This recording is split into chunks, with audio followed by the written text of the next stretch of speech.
Hello, today I'm here with a friend of mine, Salvador.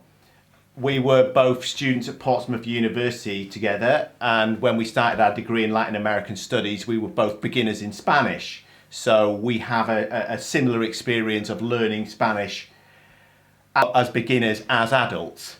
Now, Salvador was actually a bilingual French and English speaker when we started, whereas I was monolingual, so our experiences will have been slightly different.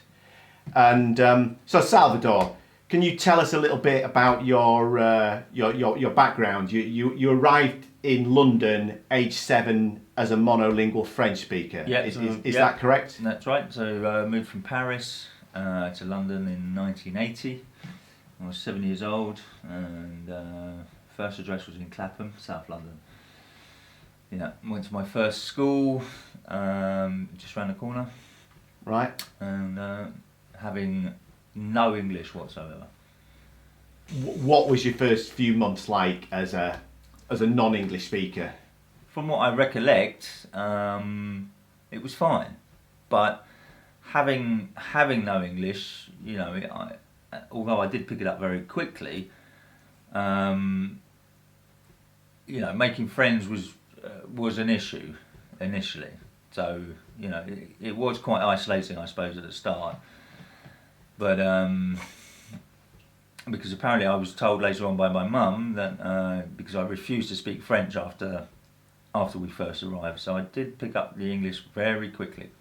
It wasn't like you lost your French. No. So you were going to family holidays, sometimes Christmas, sometimes the summer, sometimes both, in either Switzerland or France, right? That's right. Okay, so can you tell me a little bit what it was like, when you first arrived, having maybe not spoken French for like 6 months? Well, I think when you're young, I guess you're quite mentally agile, so I could flip-flop between the two.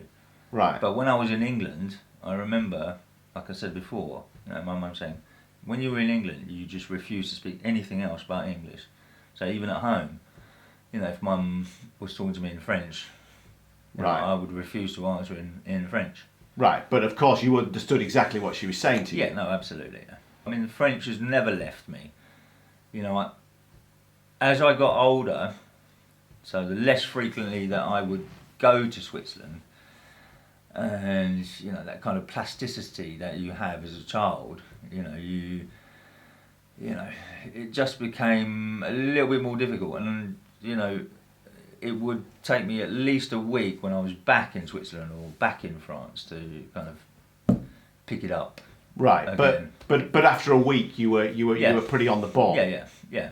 Okay. If we think about Spanish for a moment now, so we studied as beginners together in our first year of our degree. Yeah. And as I remember it, there were 3 10-week terms, and we studied 6 hours a week. Yeah. And then we went on our second year, was our year abroad. Now, I kind of remember when I arrived in Mexico, I sort of had a base, but I knew a lot of English people, so I wasn't getting exposure all the time in Spanish. Yeah. And it wasn't until I'd been there for about 6 months, Yeah. and I had to go to Cuba for a couple of weeks because of my visa, and I was speaking Spanish all the time there, and when I came back, I felt that I'd kind of tipped. Yeah. And I was a fluent Spanish speaker. Yeah. But a lot of that was, in my case, was confidence because I didn't have the experience of growing up bilingual. Yeah. So I mean, what was your experience of learning Spanish, and do you feel that you had some kind of tipping point where you became fluent? You felt that you were fluent? Yeah, I mean, I guess like you, I think to truly learn a language, you need to be fully immersed in it. Yes, the base that we had, at University of Portsmouth was helpful. Right. But just nowhere near, nowhere near fluency. We just had to be there, and forcing yourself to kind of meet the locals. I was there to meet the locals, make friends with the locals. Hanging around with other foreigners, wasn't really what I was there to do. I would say, 5, 6 months in, when you felt completely confident to hold a pretty in-depth conversation. And I was reading the newspapers every day, You know, Okay. Trying to watch the television in Spanish, you know, news, and you know, trying to understand the cultural references. You know, when you're speaking to the local people, you know, especially if it comes around to politics or you know, speaking to them about certain subjects, you know, you had to kind of understand, you know, what they were talking about. Yeah. Yeah. It's funny you say about watching the television because I remember I used to watch a telenovela in Mexico called Dos Mujeres Un Camino. Yeah. With the guy from Chips, Eric Estrada, I That's think his the name one, was, yeah. Who, funnily enough, was not Mexican. I believe he was Costa Rican, or Costa Rican parents, but had grown up monolingual and then learnt Spanish when he went to Mexico to do this show. Right. At least that's what my Mexican friends told me. Right. So, I mean, did you have any particular telenovelas you used to follow? No, not really. That was never really my scene. I mean, I don't watch soap operas here. Right, well, me neither. But, you know, films, I'd watch a lot of films, you know, a lot of dreadful films I watched as well. Right. Yeah, I mean, lots of great films too. And on your year abroad, I mean, I spent 80 or 90% of my time in Mexico, but you were in a number of different places, primarily Mexico and Costa Rica, is that right? Yeah, I spent the first 2 months in Mexico, so in Tasco, so just south of Mexico City, in Guerrero. Were you doing a language course there? I was doing a language course there. I think as beginners, our initial course had to be another Spanish language course. I did a 6-week course in Mexico in Mexico City at the Centro de Enseñanza para Extranjeros, CEPE. Yeah. Well, there was an annex of that school in Tasco. Right. So we actually went to sign up to the one at CEPE. Right. But we bumped into the director of the annex of Tasco. Okay. And so he headhunted you. So so we saw the brochures. We're going. I said, I'm definitely going. I mean, Mexico City was an exciting place to be, but Tasco looked absolutely amazing, and it was. Yeah, right. I had a really good time there. And so initially we were there. So yes, you're probably right. It was probably like a 6 to 8 week course. Around Christmas time, that's when I went travelling. So started on the Pacific coast of Mexico, went down to Guatemala, so did Antigua, then off to Tikal, and then back up to Mexico, and then down into Belize. From Belize, went to Honduras, Nicaragua, and then down to Costa Rica.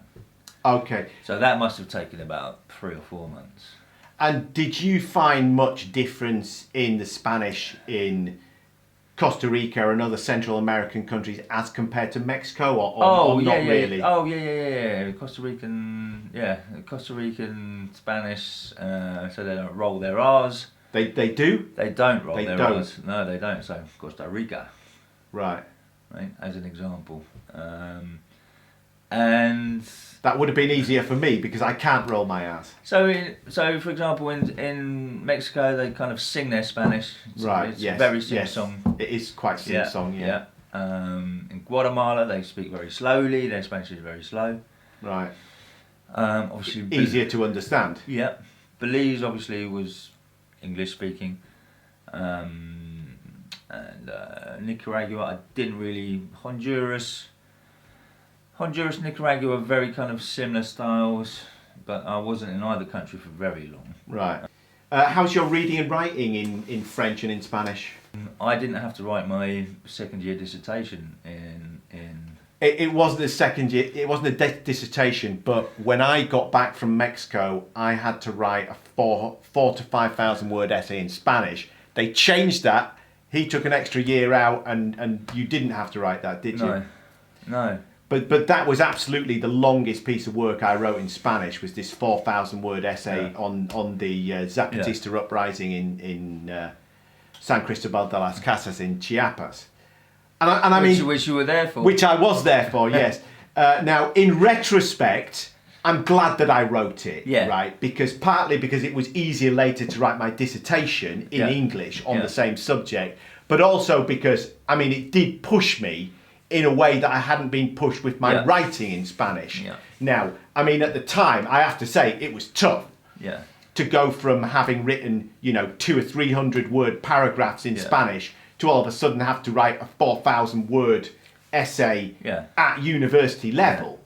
It was a big jump, but luckily I had a bilingual friend who went through it with me before I submitted it. Yeah. So that the final version was a lot more polished than it would have been without someone else's eye looking over it.